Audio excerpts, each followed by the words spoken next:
What's up, guys? It's John Lee, Grow Pastor down in Gateway in South Austin. We're out here asking the public what their favorite spots in town are. Let's go. It's John on the street.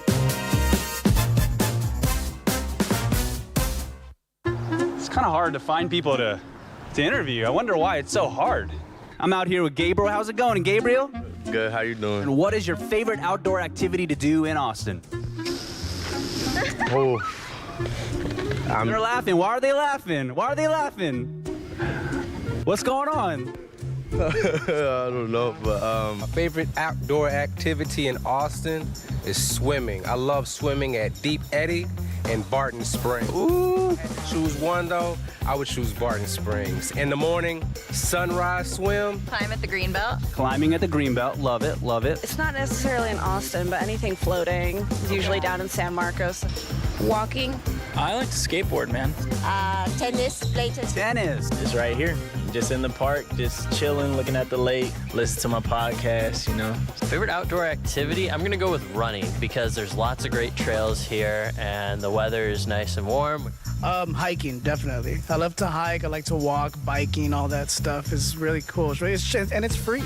So, pick a park and walk around. We're gonna play a quick game called Name That Celebrity. Are you big into celebrity, like pop culture? All right, here we go. Who is this celebrity? Does his last name start with a G? He looks like Guy Fieri a little bit. Guy Fieri. Guy Fieri.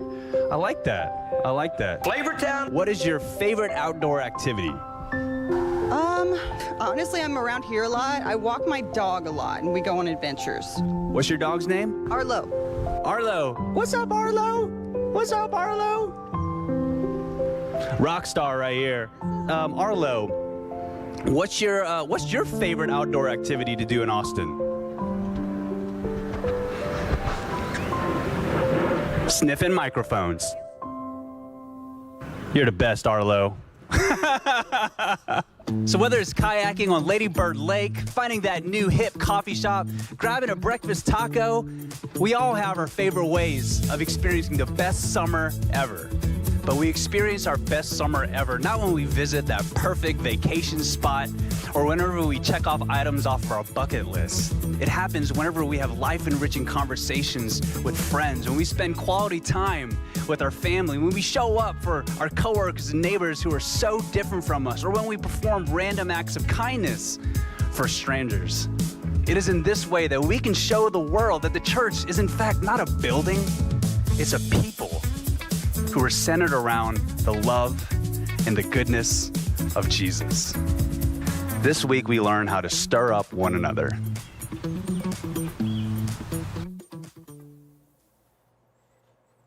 I am not Guy Fieri, nor do I look like Guy Fieri, but he picked some really good spots to eat. My name is Carlos Ortiz. I'm our senior pastor. So good to be with you. If you're watching online, we're so glad that you've joined us. We know many of you are on vacation traveling the world, and so we are glad you've taken the time to join us. And many of you are listening on the podcast, and you may not know this, but we have thousands of people who watch or listen throughout the week who maybe aren't on a Sunday morning. We're so glad that you're taking the time to grow with us today.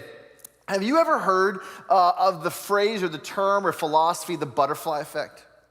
It's this idea, this philosophy, this notion that one small, insignificant decision can have both linear and non-linear effects way beyond the decision that was particularly made.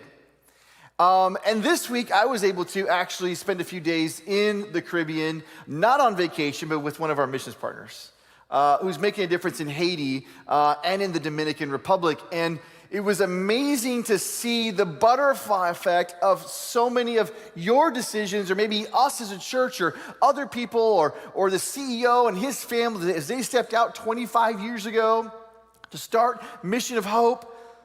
But I was thinking about this butterfly effect because I remember talking to one of the pastors, and he is in a small town. He leads a church of about 75 people, but he has started several churches and raised up these other pastors. And he was talking about all the efforts that he put over the last 20 years to be a pastor. And now he saw people come to Christ, he saw people grow, but he was limited in a poor country to be able to match the resources required to live life in his particular area of the Dominican Republic. And as he was talking about all the great things that have happened over the last few years, He said, but over the last 6 months, his partnership with Mission of Hope, which is one of our partners here at Gateways Church, has completely revolutionized what he does as a pastor. Because Mission of Hope doesn't come alongside them with their idea of how they should do ministry from a bunch of Americans in their country. They go to those pastors and say, what are the needs and resources needed in your country, and how can we come alongside you? And to see how they're making a difference. And one really cool story was this Haitian church, all these immigrants from Haiti, with all the atrocities happening in Haiti right now. Millions have fled as immigrants to the other side of the island known as the Dominican Republic. And they are marginalized there. They have all sorts of immigration issues like we have here. And all these Haitians, poor Haitians, are just trying to survive. And this pastor started a church and just trying to minister to people and lead people to Jesus and provide resources. And his next door neighbor, now, this is not a church like ours in the States, it's a house church that really seats about 40 people. And so right on the other side of the wall is a house. And this person's a Dominican person, and they didn't like the immigrants next door. So she wanted to call immigration, and they didn't do anything about it initially. And one week, her house caught on fire. Her part of the house caught on fire and destroyed much of their house. And you know what this Haitian pastor did? He asked Mission of Hope to help them and the Haitians rebuild the house for the Dominican woman who didn't want them there in the first place. Right?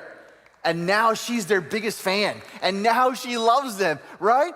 But all that happened because 25 years ago, a family stepped out to make a difference in another part of the world. All that happened because people like us and you and I, we give or we pack meals and we do all these things. And there's all these effects that happen. And that is truly a biblical way of doing things. And it's so contrary to our culture that you and I by ourselves are going to make a difference in the world.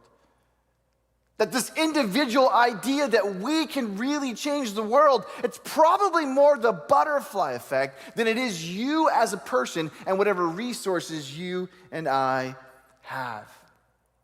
Here's the question: why do we so often feel the need to prove that we can do it and we can accomplish on our own?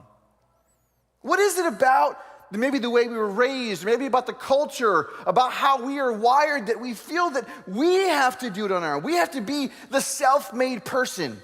We celebrate the Shark Tanks. We celebrate the inventors. We celebrate all these people as though they are a self-made person in a vacuum with nobody around.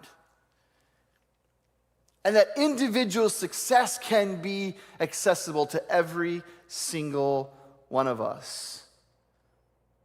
You know, there's so many self-help books and so many podcasts, and if you just go on Google and just Google self-help books, you'll get 3.1 billion results. That's billion with a B. There's coaching podcasts and webinars and budget planning tools and weight loss programs, all of these things that say you can do it in the comfort of your own home. You don't need, cancel your gym membership. Cancel this. All you need is this one resource, and it's growing to a $42 billion industry. Projected to grow to a $60 billion industry in just the next 5 years. Because we've bought into this, and here's the question about that. Is any of it really working? I mean, how many diet resources do you have locked in a closet somewhere from 10 years ago? How many podcasts did you sign up for at only $1.99 a month, but it's been 36 months and you haven't listened to one of them? How many books have you and I ordered? I know I have, and they sit on a shelf and they look really cool and colorful, but then somebody asks you, did you read any of those? And you have to say, no.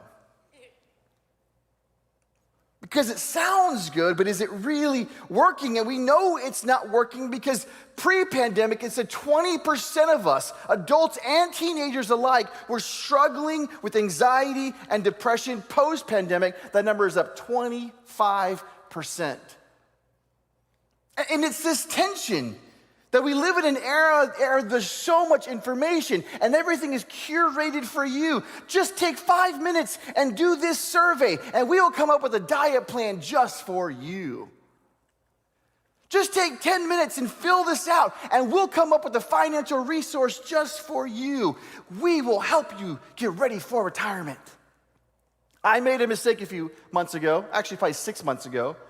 I started looking up resources on some retirement tools. Libby and I were trying to readjust some of our stuff around retirement, and it's really important for us. Well, now everything in my feed is about people your age should be here. You guys are laughing, right? And if you sign up for this, we will help you get there. They don't even know how much I make. They don't even know what my current plan is. They're just trying to get me to sign up with a lot of hope. But here's the truth. The truth is nobody can fully know themselves by themselves.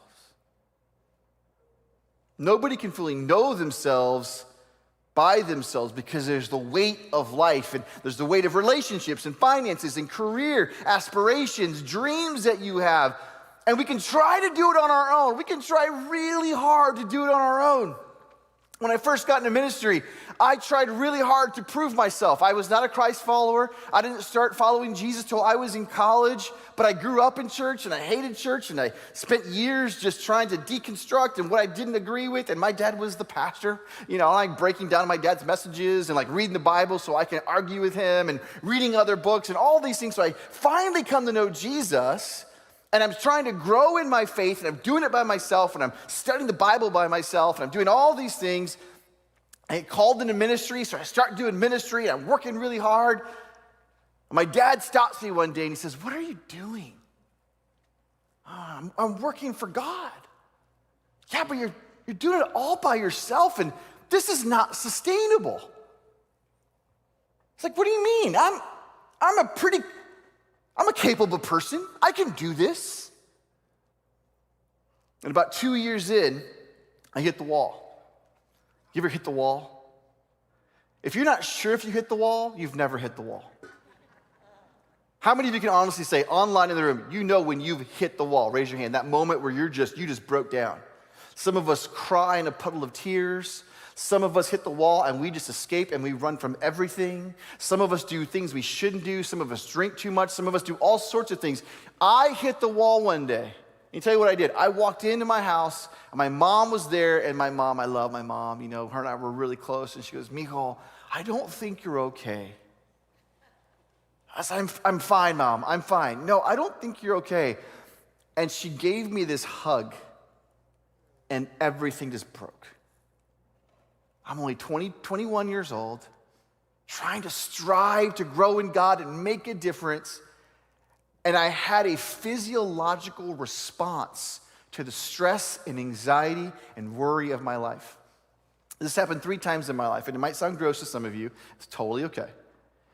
And I didn't know what to do, and my mom just started hugging me and praying over me. And you know what? My body, I didn't mean to do this. I just started throwing up. And my mom, man, a real mom. You think she was fazed by my vomit? She just stayed in it with me. And I'm whoop, whoop, throwing up all over. My dad left the room. I love you, Dad. I know you're watching right now. But you left the room, Dad. Mom stayed in the vomit with me. And then my dad cleaned it up. Yeah, right. Because I thought I could do it by myself, and I had to learn. And to be honest with you, I went through it 2 more times. I didn't learn my lesson probably to my early 30s. Why? Why do we have this idea that if we don't do it on our own, it didn't actually happen? That's not a biblical way of looking at things. And so why do we do things? When nobody can really fully know themselves by themselves, why do we listen to this? And any voice that tells you book, podcast, pastor, boss, Anybody who tells you that you should do it by yourself and can do it by yourself and that you don't need people around you, just push through and make it happen, don't truly understand what it means to be healthy as a person, much less a person who loves Jesus and is following Christ. We aren't meant to live like this, and it's not biblical. I want you to hear me. It is not biblical to live like that. It's not God's design. So we go to the book of Hebrews, and in the book of Hebrews, you hear this great language about the goodness of God and who Jesus is, and yet in the very next breath, there's this challenge to the idea of being self-made. And we're challenged and encouraged. So here we go, Hebrews chapter 10, starting in verse 19.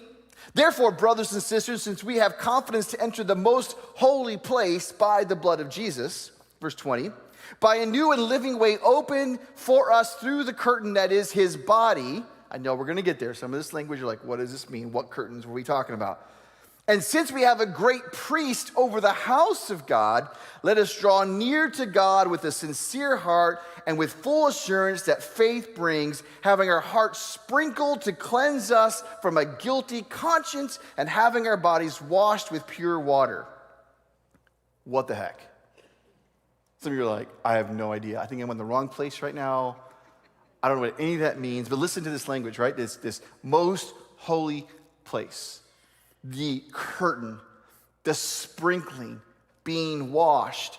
All this is Old Testament language. So Hebrews is in the New Testament. And there's a lot of theologians who believe that Hebrews is written by certain people, but most agree that we're not 100% certain who wrote it. So the writer of Hebrews, whoever that was, is referring to Old Testament language of the priest going into the holy place. And in the Old Testament, what would happen is a priest was the only one who could go into what's called the Holy of Holies. And there were all these rules and regulations, and they had to give sacrifice, and the general public could not enter into that place because only the priest knew the rituals and the protocols by which to go into the Holy of Holies. And the author here is wanting us to know that in the New Testament, because of the blood of Jesus, because of his work and his sacrifice for you and I, this language that was reserved for a high priest is now language that you and I have access to. You and I get to walk into the most holy place. We get to go behind the curtain that people were normally kept out of. We get to be sprinkled and washed by the blood of Jesus, and we get to walk in this journey having the same access to God. This is what separates, I'm not trying to go on a diatribe here, this is what separates us from our Christian brothers and sisters who are Catholic, who follow the Roman Catholic way. My wife grew up Catholic, and the reason why she left the Catholic Church and joined a Christian church was because she said when she read in the Bible that she had access, that the same access as the high priest, that caused a tension in her heart. She no longer had to go to a priest to go as a conduit between her and God. She no longer had to go to a priest to ask for the forgiveness and remission of sin. She had access to God, her creator. That's what Hebrews is trying to encourage us with. And it's beautiful language, and yet at the same time, verse 23, let us hold unswervingly to the hope we profess, for he who promised is faithful. God is faithful. Jesus is faithful. And this act, yes, is very individualistic. We cannot come to know Jesus by a group. We cannot come to know Jesus by consensus. You cannot pass down a belief in Jesus from one generation to the next. I want you to hear me. You cannot pass on a belief in Jesus from one generation to the next. You know what we do pass on? We pass on our faith, our belief, our stories of who God is and who Jesus is, but it is up to the next person in your family, the next person in your friendships to believe for themselves.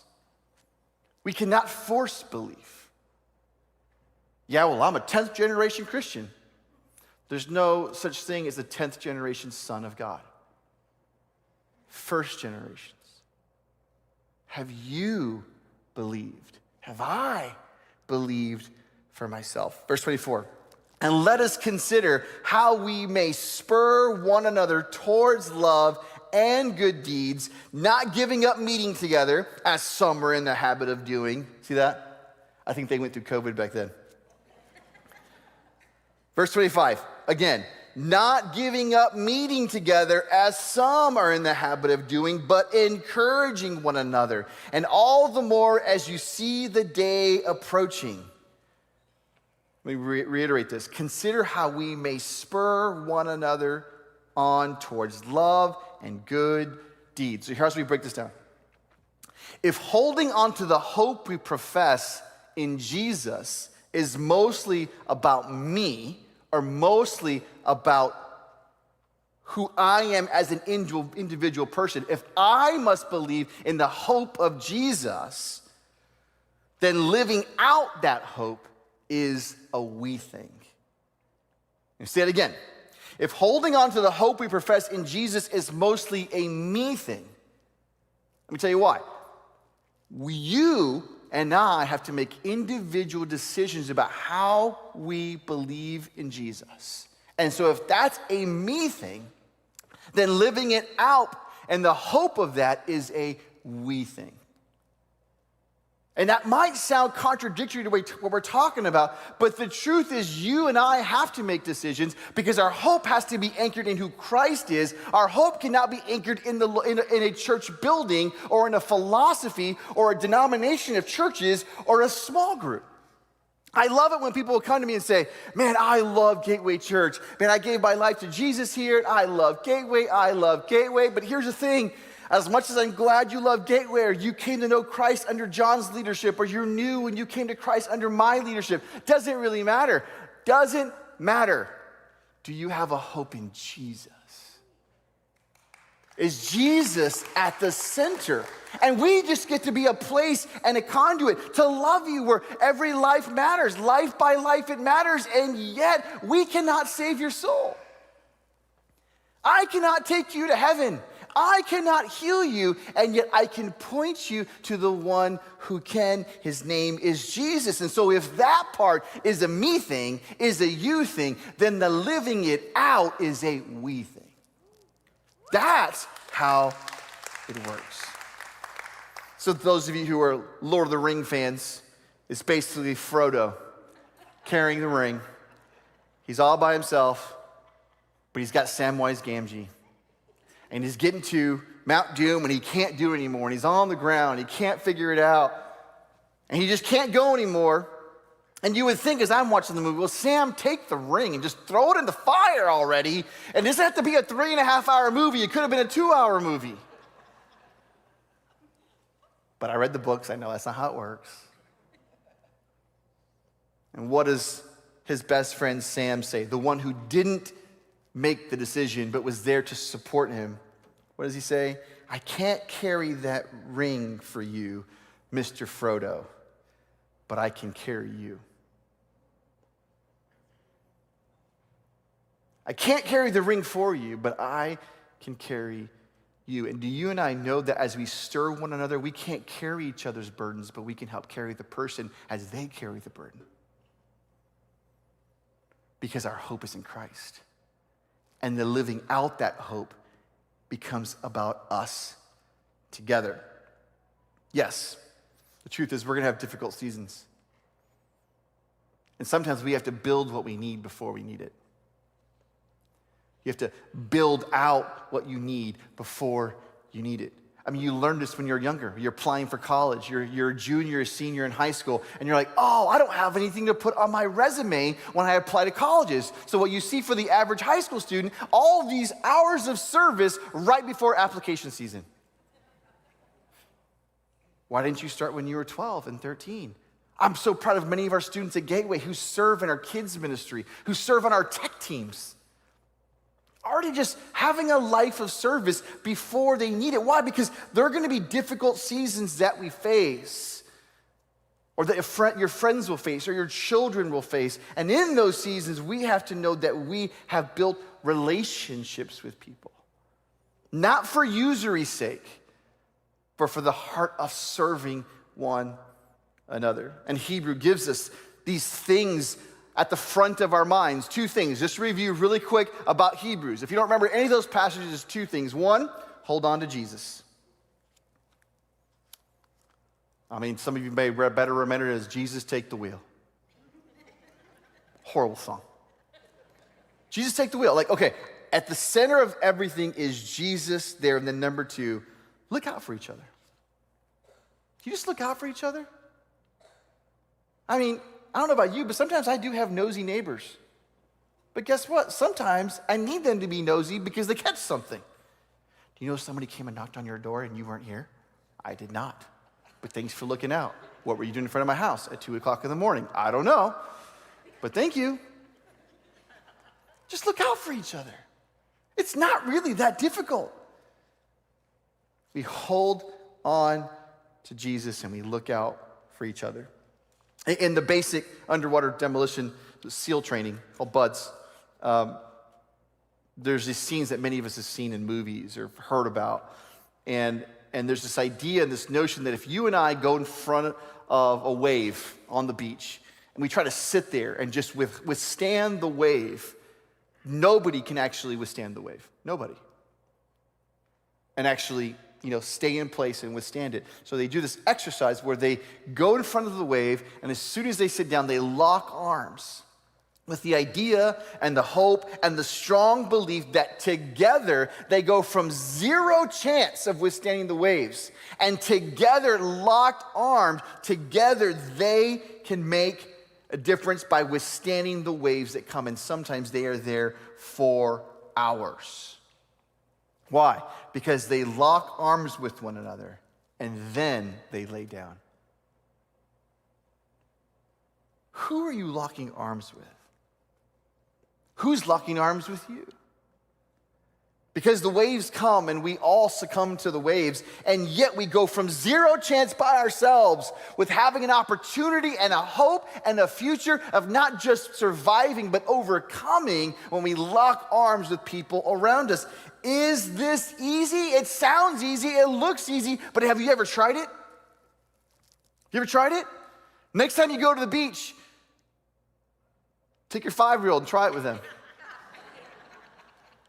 It's not easy. It takes a lot of work. Why? Because nobody can fully know themselves and spur themselves on and stir themselves up by themselves. Can't do it. We're not able to do it. So what does this mean for us from this passage in Hebrews? What does this look like for us? There are three questions about these gifts that we have, because every one of you have a gift to do something like this, to make a difference in somebody else's life. What are the three questions that come from this? We're going to go to Romans chapter 12. Before we go to the questions, here we go. Verse 3, for by the grace given me, I say to every one of you, do not think of yourself more highly than you ought, but rather think of yourself with sober judgment, in accordance with the faith of God has distributed to each of you. For just as each of us has one body with many members, and these members do not all have the same function, so in Christ we, though many, form one body, and each member belongs to all the others. See, if you go back to that SEAL training, you gotta listen and be careful to not think of yourself stronger than you actually are. You ever seen something that looks really difficult, you think you can go do it, and it's actually a lot harder than you thought? Almost impossible. Verse 6 in Romans 12 says this, we have different gifts according to the grace given to each of us. And if your gift is prophesying, then prophesy in accordance with your faith. If it is serving, then serve. If it is teaching, then teach. If it is to encourage, then give encouragement. If it is giving, then give generously. If it is to lead, do it diligently. If it is to show mercy, do it cheerfully. And here's what Paul's saying. However you're gifted, give the gift away. However you're gifted, give the gift away. So here are the questions. Do you know how you've been gifted? Here's the first one. Do you know how you've been gifted? Many of you may not know. There's a lot of you who are brand new, some of you who are exploring faith. And so we want to create a resource, and we have a resource, and it's going to be on the screen right now, spiritualgifttest.com. We're not going to sell you anything, promise. Just for you to take the time to do that and then discuss that with somebody around you. Do you know how you've been gifted? Number 2, who in your life is stirring you up? Who in your life is stirring you up? Do you remember that person who saw that gift in you for the very first time? I was a young pastor. I wasn't even a pastor. I was in ministry, but I wasn't a pastor. I was just on the staff at a church, and this guy named Scott Fuller. Wasn't my mentor? Nothing. He just saw that I was 20 years old, and I wasn't making any money, and I was just trying to serve and grow in Jesus, and he's like, hey, you have an eye for business, and I know God's called you to be a pastor, but until then, will you want to help me run the church business office? So I was 20 years old, and they put me in charge of a $1.5 million budget. I'm 20. I don't even have my own checking account, basically. But he saw a gift in me, and then I grew to run the whole church business office by the time I was 21. And then I ran all of our camps, and our camps always ended up in the black, and I just, God had given me a knack to handle money really well and steward it really well. He saw the eye for talent. And I know it's a phrase we use in our work job, in our workplace, but do you have an eye for talent? Do you have an eye to see the gift in somebody everywhere you go, or do you only reserve that talent for when you're at work? Do you have an eye to see the gift in somebody? Again, we were in the Dominican Republic this week, and we saw this young lady. She's probably 26 years old, very gifted. And I was looking at our executive pastor, Charles, and I'm like, you know what? We're going to bring that young lady to come speak at Gateway. I know she's 26. I know she probably doesn't speak at many churches, but she has a gift in her, and we want to fan that flame. And I want our church to support her and care for her and give her an opportunity to share her heart for her island. So we're going to bring her out one day. I don't know when. But you know what? We're in the middle of Dominican Republic. I don't even know if she knows how to do this, but there was something in her that our team saw, and we said, yes, our church would love to hear from this young lady. Dude, we can all do this, to see the gift of God in people. Do you know you and I are impacted by this? Our associate campus pastor, Ross, who you see on stage all the time, he's here today. You know, he's an engineer by trade. Just like our founding pastor, John Burke, he was an engineer, and somebody in his walk of faith came alongside him and said, hey, do you know you might be called to do this? And here we are 5.5 years later, and he's helping me lead our North Campus. Why? Because somebody took the time to look at him, an engineer doing really well for himself here in the Austin area, and said, gosh, there's something deeper in you. It wasn't a pastor. It wasn't the senior pastor saying, oh, you should be a pastor. It's just people in his life saying, you might be called to do this. You and I have that kind of influence in people's lives. Sometimes it's an irritation, the irritation challenge, to look at somebody and challenge them to make them better. But that's what we do. And it leads to number 3. In what ways are you stirring others up? If we need people to stir us up, in what ways are you and I, again, having that eye for talent to stir others up? We're going to have a full circle moment here. A few weeks ago, I received this card from somebody in our church, and you'll see who they are here in a second. And it was a thank you card. We shared the story of one of our worship leaders, Nikki. She shared her story. Come on, Nikki. And give it up for Nikki. We love it when she leads us. And this is totally unplanned. It was this morning I was praying, and I was like, I really feel we should, because Nikki, you shared your story about losing your job a few months ago. In the middle of that, you had surgery and all sorts of things. And you were just leading our church through being faithful in the middle of difficult circumstances. And so I asked Nikki if she would just share a private moment, and she said yes, in these thank you cards to some people who made a difference, who stirred up something in you. And I just wanted you to share with us kind of what you wrote for those people. Yeah. So it was basically just a heartfelt thank you for stepping up and being there for myself and my family, and not really knowing who these people are, still had, that heart to serve and to be kind and loving and obeying the Spirit, saying, we want to help. And in that moment, it made me realize that I'm not alone. Like, God hears prayers too, but also it did stir up in me that wanting to give back, even though I still don't have much to give, but I have that heart to give back to others, whether it's through prayer or talents or, anything that I have, I want to give back. So in their serving and come alongside you and your daughters as a single mom, something was stirred in you. Absolutely. Yeah, it's like that, thing where you go to Starbucks and someone pays for your coffee, you want to pay it forward and pay for the next person, behind you, and it kind of goes on and on, like that positive ripple effect, and that's what I want to do. Yeah, and so I'm so grateful.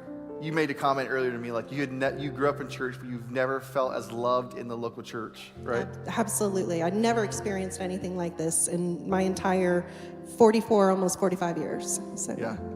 So we're so glad people served you, but I got to tell you something. For those of you who did come alongside or wrote notes of encouragement or did what you did, thank you. But can I tell you something? We don't do what we do because we're good people. We don't do what we do because we're just generous people. We do what we do because the gift of God is in us.